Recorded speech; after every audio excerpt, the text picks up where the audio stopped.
ఎందుకంటే mutton curry ఇవాళ మా ఇంట్లో. ఇందాక నేను అవి వేసాను కదా, పప్పు అవి పప్పొడి అవి వేసాను కదా, అది ఇవాళ వేసుకున్నాను. ఇవాళ ఏమన్నా మటన్ కర్రీ మా ఇంట్లో. ఇదిగో చూడండి మటన్ ఎట్లా ఉందో, మంచి మటన్, చాలా బాగుంటుంది మటన్. దానిలోకి ఉల్లిపాయలు, ఇదిగోండి కారం, ఉప్పు, పసుపు, అల్లం వెల్లుల్లి కొబ్బరి పేస్ట్ చేయాలి. మీకు మళ్ళీ మేము వేసేటప్పుడు చూపిస్తాను.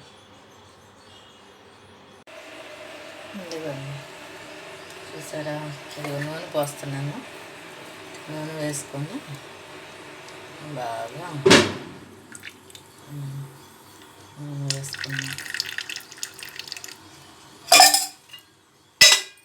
నూనె వేసుకున్నాక దీన్ని కరివేపాకు వేసుకోవాలి.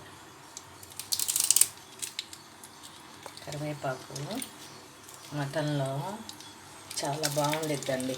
కరివేపాకు వేసుకుంటే చాలా చాలా బాగుండిద్ది. మీరు ఉడికి గంటపోయేటప్పుడు కూడా కరివేపాకు వేసుకుంటే బాగుంటుంది.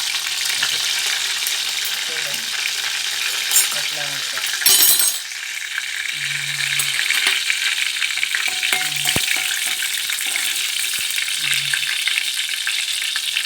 దీనిలో ఇవ్వండి ఉల్లిపాయలు బాగా నాడేస్తే అసలు మటన్ ఎంత బాగుండిద్దో అట్లా చేసుకోండి, బాగుంటుంది. ఎందుకంటే ఎక్కువ గుజ్జున్నా కూడా, అంటే గుజ్జు తినేవాళ్ళు ఉంటారులేండి.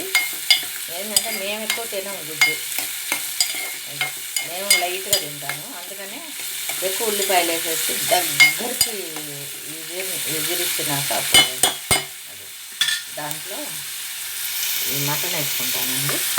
వేసేటప్పుడు మళ్ళీ ఇదిగోండి అయిపోయింది కూర. చూడండి అంత చక్కగా ఉంది, బ్రహ్మాండంగా ఉంది. ఇట్లా ఉంటే బాగుంటుంది తినడానికి.